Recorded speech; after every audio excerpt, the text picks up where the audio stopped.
now you have enough time together? You spend enough time together? No, I don't think we spend enough time together. Yeah, because you're always traveling. Although we've been in Ghana like for a month, I think actually this is the longest we've ever been in Ghana. I honestly think we can do better and we will do better. But the challenge is traveling is our job. Mm. And I understand him because I'm in the same profession. Although I know that we will need to make some adjustments. Okay, this interview went viral. A lot of people had something to say. Wode Maya is her husband, and he's a famous Ghanaian YouTuber. I want to say this first and foremost, how I'm going to tackle this particular video. I want to let you know, first and foremost, whispers become loud sounds. And number two, the actual video we're talking about here is we're going to deal with fearful avoidant versus anxious attachment style and the testing that tends to happen from a fearful avoidant, right? Because dismissives and anxious don't usually test. They try to, they get affected by the other party, but they don't necessarily test. And if you don't know anything about attachment styles, welcome. I'm going to break it down for you, right? Attachment styles are simply the way that we attach emotionally, oftentimes in a relationship. It is based upon some experiments that were done by John Bowlby and Mary Ainsworth early in the 1950s and 1980s, I believe. And what it was watching how young children attach to a caregiver and how that relates to adult relationships. And so there are 4 attachment styles: secure, fearful avoidant, dismissive avoidant, and there is anxious attachment. I believe that Trudy is an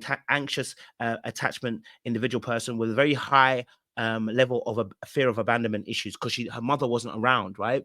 And I think Wode Maya also too is a fearful avoidant because fearful avoidants are usually the ones who test. Dismissive avoidants don't test, right? They usually deactivate, which means in the sense of when they feel triggered, when they feel like someone's too close, when they feel like they're scared of being rejected or afraid of being abandoned, they detach themselves. But fearful avoidance will begin to test when they start feeling fear, when they start getting intimate, when they start getting vulnerable.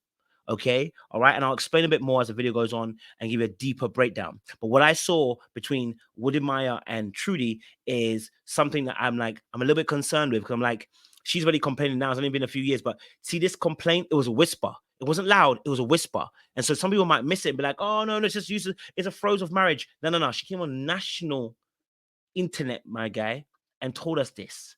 So there's a whisper that's happening. It started already, right? Men need to pay attention to this because oftentimes we ignore the whispers and then becomes a very loud sound later on. And we're like, I don't know how we got here. We got here because we weren't listening to the whispers. The same way we didn't know that Satan in the Garden of Eden was a serpent and became a dragon. Let me tell you why I'm saying you like this, right?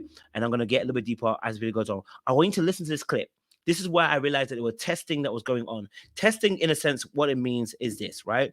When you test somebody in a relationship, what you're really doing is you're being conscious or subconscious, and you are testing someone's behavior, okay, to see their love, loyalty, stability, endurance, their vulnerability, their care, right? You test them, you prod them, you poke them, you provoke them, and you want to see their reaction. You do it to get a reaction out of them, okay?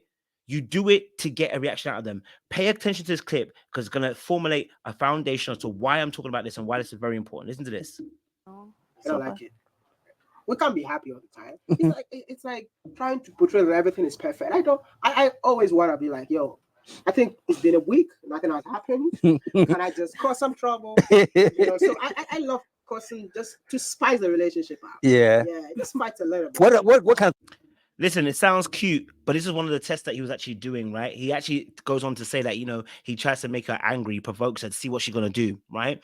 And so I know some people might look and go, oh, it's just funny, it's cute. It's not, right? When you're in a marriage and you're intentionally provoking your partner, it's not cute anymore, right? Yeah, it sounds cute for those of us who are in teenage, but when we're mature adults. It's not cute, and it will cause issues in the long run. You see, sometimes you don't realize the damage you're doing to a relationship because you can't see the damage right away. A bit like smoking, right? You may not see the damage to your lungs straight away. Give it a couple of years, you'll realize your lungs have been affected by the smoke you've been smoking.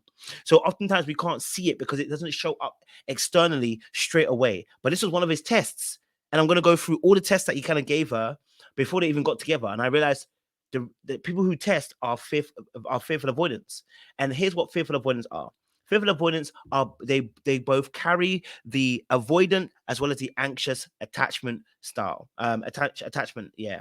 And what that means is that they both want love and they are afraid of love. What that means is this: when you get close, they want you to get close. They want you to love them. They want you to care. But when you do get that close, they start feeling some type of way and they get scared of the vulnerability because now they believe you can actually see them for who they actually are. And when you see them from actually who they are, will you like them? Will you love them? Will you care about them? And they start feeling like they're not good enough for the love that they're about to receive. Some people even believe they're unlovable, right? And what it is that fearful avoidants have a low esteem of themselves and a low esteem of others. Whereas dismissive people have a low esteem of others, high esteem of themselves. And then anxious people have high esteem of other people and low esteem of themselves.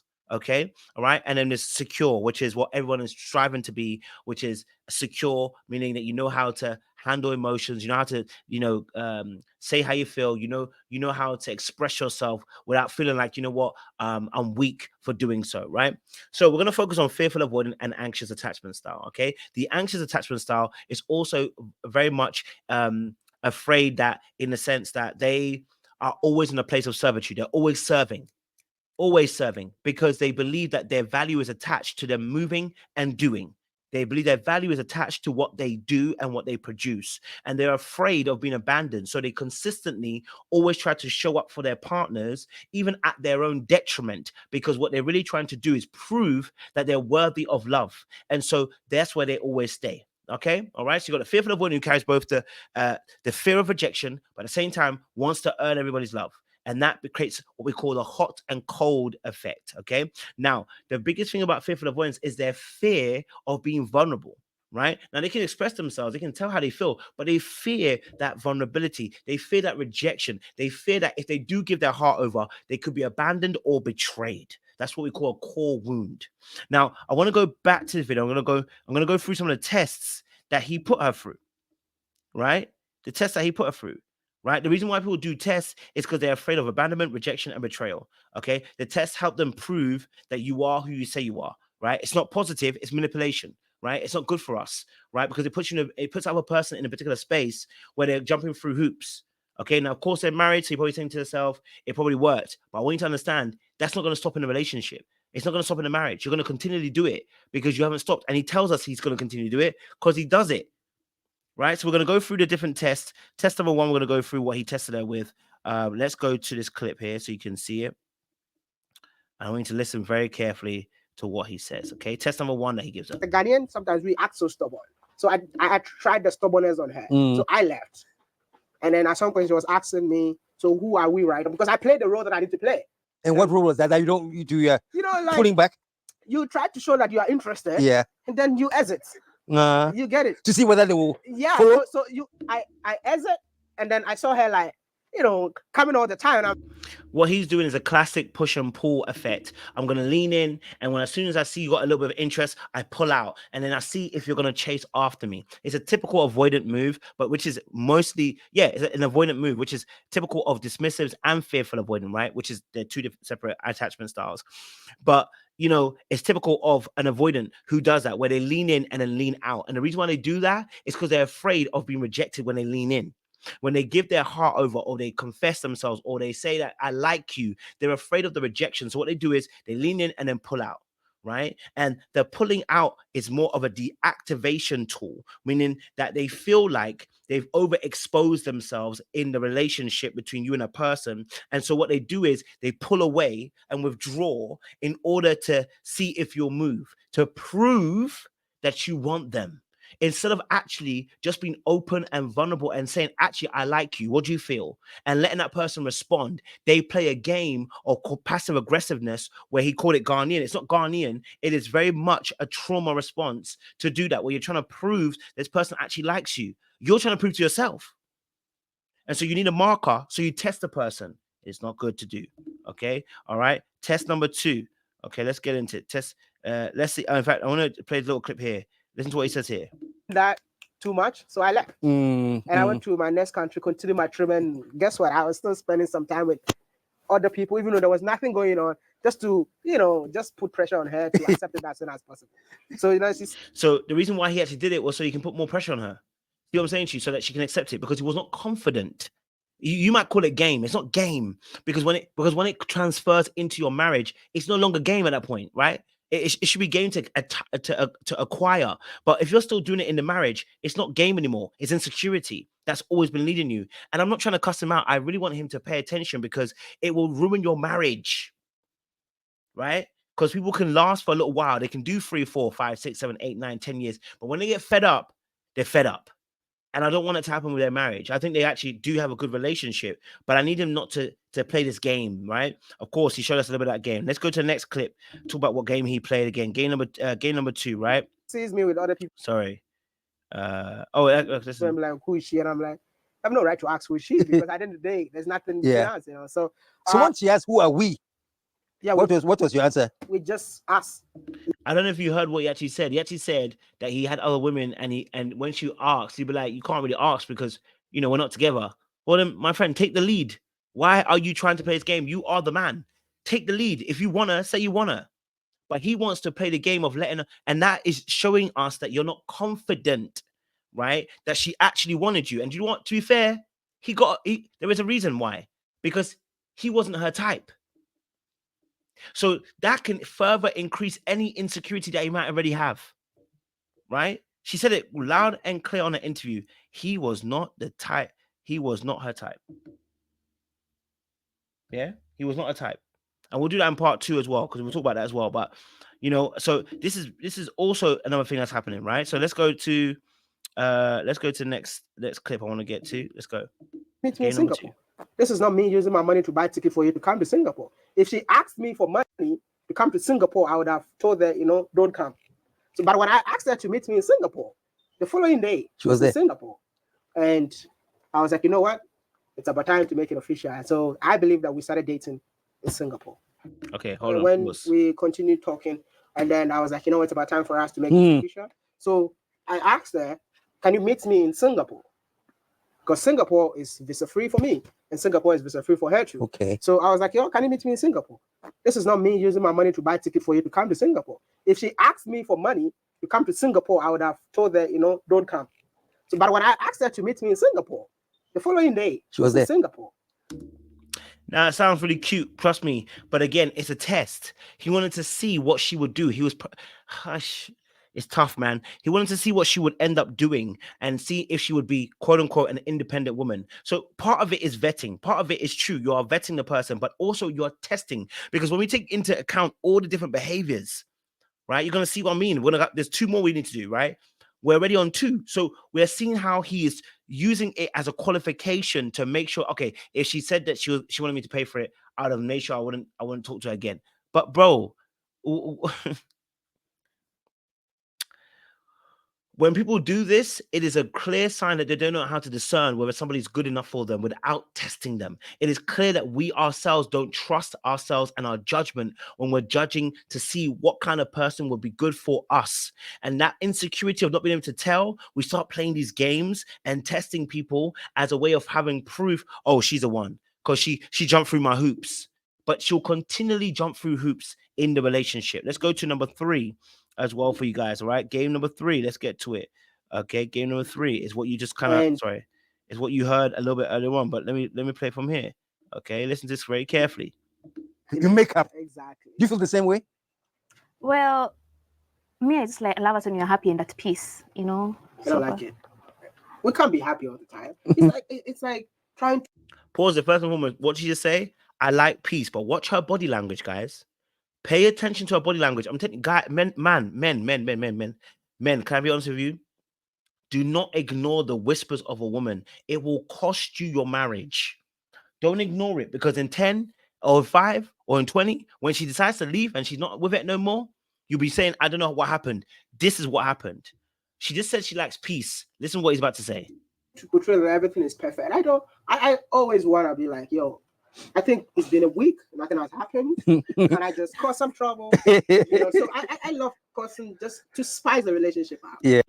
Now, let me tell you this now. Again, this sounds very cute when you're a teenager. When you're a grown-ass man and you're an adult, this isn't the one you want to be doing. Because in a relationship, what ends up happening is you're creating carnage and chaos. And this is actually very similar to what fearful avoidants actually do. In their relationships, they actually like to create chaos and drama because they're used to that. The background of where fearful avoidant comes from, this is This is literally, that is what they are used to. They're used to chaos, and they're used to environments which are chaotic. So what ends up happening is you get into a relationship and you almost become an orphan in a friendly house. What that means is this: when the orphan gets into a good home, they struggle with the adjustment because they're used to chaos. So they create the chaos in the home rather than just changing and being a good kid, right? And so the same thing happens to those who are adults who are carrying that wound, who have grown up in chaotic environments, abusive or traumatic environments, very traumatic. One of his traumatic things was saying about growing up in extreme poverty, right? It can be very traumatic and create fear in you. Now, the reality of the situation was, right, he ends up telling us that he doesn't feel comfortable after a week. Everything's too good. That's sabotage. When you feel like everything is too good and you need to cause carnage, it is sabotage. You're sabotaging yourself, and you're calling it underneath the guise of, well, I want to have great makeup sex. It sounds good, but it actually, in reality, is sabotage. You're not comfortable in arenas where there is nothing going crazy. That's a problem. If you're not comfortable in serene waters and calm environments, we've got a problem here. Listen some more. Yeah. Yeah, it just fights a little bit. What kind of trouble do you cause? A lot. Sometimes he just Go ahead. don't say it. Say, But feel free. sometimes there's nothing. He's just angry for no reason. And I'm like, what's going on? It's just angry. Yeah, sometimes I just feel like, why are you smiling a lot? You know, you've been so happy this week. So I have to make you. Let me. I can even try something to make her angry, but she doesn't know. Pause. Listen to what he's actually really saying. It's not fun. I keep saying, look at her body language. I really want you to pay attention. It is not fun. She's laughing, but it's not really funny when you watch her body language, right? Because he's going to ask her how she feels about it, you know. And the reality of the situation is, he's telling us that when it's good, when it's okay, he has to turn things upside down. And he said, listen, she's smiling too much. Do you hear the language? She's smiling too much. It's too happy. I got to cause carnage. This is typical fearful avoidant behavior where they're like, I want to get ahead of the storm. It's too good right now. They're not comfortable with it being okay and it being good. It's like, I don't deserve it to be good. I don't deserve it to be okay. So what do? They mess it up due to their own feeling of self-worth and their uncomfortability with it being okay. That it's intentional. Yeah. It's like it's just to spice certain things up because I hate to see everything perfect. I mean, I don't. Life cannot be perfect. You know, He hates things being perfect in a marriage. There is enough issues in marriage without you adding more. This is a level of emotional immaturity, but also a lack of self-awareness to see that. Look at how she looks at the man. Look at her facial expression. Pay attention, guys. Right? You don't want to miss the mark here. As he's explaining, she's actually looking for confirmation to see if this is normal because she grew up in a household where her mother was estranged to her and her mother passed away not long ago too, right? But she never had a connection with her mother. So she actually doesn't know dynamics between man and woman, I don't think, right? So look how she's looking at the eye is looking to him. It's confirmational. Look. learn from it. You get to see the. You see, he's in shock. He can't believe it. You see how she made a comment? Did you hear? She was watching him to see what his reaction would be. And let me tell you this now. She's noted it in her mind. Oh man, I'm telling you, you guys who don't know, you'll be divorced very soon. I promise you. I don't want to see people get divorced, but it's these little things that people don't realize is happening. That little body language is what I pick up on a lot of times when I'm dealing with clients. Look how she's looking at me. I Go hate back. to see everything perfect. I mean, I don't want. Life cannot be perfect. You know, you Pause. As he said, life cannot be perfect. Look what her eyes did. She was looking at him and then she darted to see the other guy. What is his response? Because she's actually asking, is this normal? And so without saying anything, she's saying something. And learn then from it. You get to see the. his face is telling you everything. Hey, Charlie, this one there. And yeah, easy. This one there. Are you sure? Chairman, are you sure? He's not judging, but he's judging. Right? He knows it's wild what he's saying. I hope he pulls him aside and tells the gentleman, Wode, listen, my brother, you are great as a YouTuber. You are amazing. You're an inspiration. But Charlie, you will ruin your marriage if you don't stop this behavior. See, he's in shock. He can't believe it. I'm going to start laughing. I'm trying to follow his logic. You have to see. You see what he said? I'm trying to follow his logic. It's not making sense, but it's typical fearful avoidant You behavior. know, all the sides too sometimes. Yeah. You know, there's Yeah. always the good, the bad, and the It's ugly. ugly. And she's always on the good. No, it annoys me when she's always on the good side. So you have to make it. So because she's always on a good, he has to make it bad. Does that make sense to you? Why I said it's testing and why I said that he's not comfortable and he's sabotaging, because it makes him feel some way about himself. Her being good and okay is making him feel something about himself, and he needs to check what he's feeling within himself. Usually it's a self-worth and self-esteem issue. You don't feel like you're worthy of that comfortable, serene, happy love. You think it has to be chaotic because that's what you witnessed. Bad and ugly. Yes, not then- too ugly. Not too ugly. Just I make Push it. bad. You know, you push the bad. I know what you push. You know, Mhm. I know her like the power. So I know if she's so happy this. Imagine if a woman was telling you that I know how to push the buttons of my husband. You'll be looking at that woman and saying to her, she's wicked and evil. If you were looking at a woman saying to her, I know how to push my husband, I know how to make him angry, you think you people were sitting here laughing and kicking and cacking? We would never do it. The reality of the situation is this is not good behavior. And I'm being very forceful because I want it to stop now. Because if it doesn't, it will be divorced. And these are the things I deal with when I coach clients, because they think certain behaviors are normal. This is not normal. It's not healthy. Right? It's not healthy behavior. It is sabotage of the highest order. week, I'm like, Let me push this button. and What will you push, for example? What would you do? so I can see maybe she has arranged the wardrobe. Then, like, I'm coming to see you like this instead of knowing that this clothes is right there. Uncle is I stressed. know she's on the bed. What is she doing? She's just on her phone. So I just end up just pulling things on the bed, on the floor. And then I'm like, oh, why are you not arranging it? I'm in a hurry, then I leave. And when I come back, I'm expecting to see her arrange the thing nicely again. But when I come, because I did it, she's waiting for me to Come back and do it. That's when the anger starts. So he intentionally makes her angry, and it.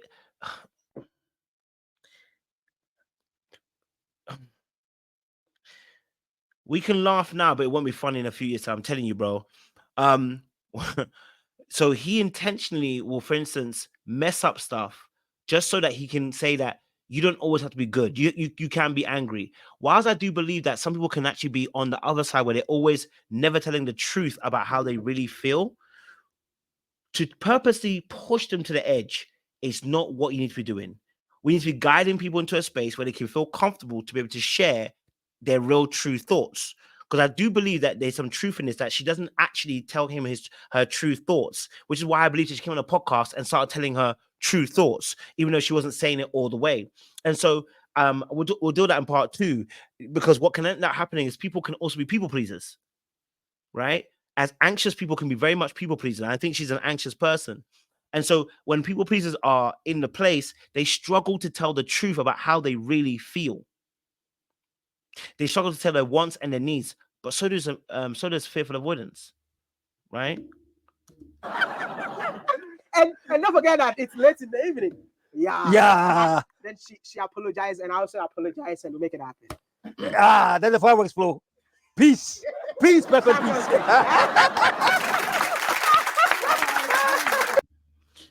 Yeah, it's going to get boring very, very quickly. I'm going to leave it there. I think that's enough being said. I think we'll definitely do a part 2 and part 3. If you're interested in this, please comment down below. I do coaching as well. So if you want a coaching, I only have emergency slots left. I can't lie to you. But if you are going through this in a relationship, if you are seeing this and you're thinking to yourself, I've witnessed this, I'm experiencing this, please comment down below in the comment section as well. But like I said, this is going to lead you to a broken marriage and relationship and a breakup, because when you test people, they get bored of being tested. They get bored of being pushed to the limit and the edge. They get bored of the fact that you don't respect them enough to be able to just love them from where you are. They get bored of your insecurity. They get bored of the fact that you're trying to prove their loyalty and their love through your actions of testing them. They're going to get bored. Right? But I'm going to leave it there for now. Again, like I said, I want you guys to be able to join our competition and be able to win yourself some free tickets to Ghana. But we're going to do a part 2, so watch out for that as well. Appreciate you guys, and we'll see you again soon. Hi everyone, I'm Amir Uni, your Sales and Marketing Associate here at Ito. I'm thrilled to announce an exciting opportunity for our food lovers and adventure seekers out there. We at Ito are giving you the chance to win a trip to Accra for as little as $6. Imagine exploring our bustling street, vibrant markets, and our local landmarks that inspired our founding team to build Ito. You'll get to experience the rich history and culture of Ghana, the first African country to gain independence. But that's not all. The lucky winner could join us for Dirty December if they choose to redeem their winnings in December 2024. This month-long celebration is filled with vibrant nightlife, festive activities, and unforgettable moments. Picture yourself dancing and celebrating amongst the festive activities in Accra, soaking up and enjoying what it means to have a nightlife in Accra, Ghana. And of course, as a food enthusiast, you'll get to indulge in the ultimate African food experience alongside our co-founder, Margaret Deborah. From mouth-watering dishes prepared with authentic ingredients to exploring local food stalls, your taste buds are in for a treat. Entering the competition is simple. First, purchase a single ticket or bundle tickets. Second, share this competition with your friends and family to spread the word. And lastly, follow us on all social media to get more updates or chances on how to win.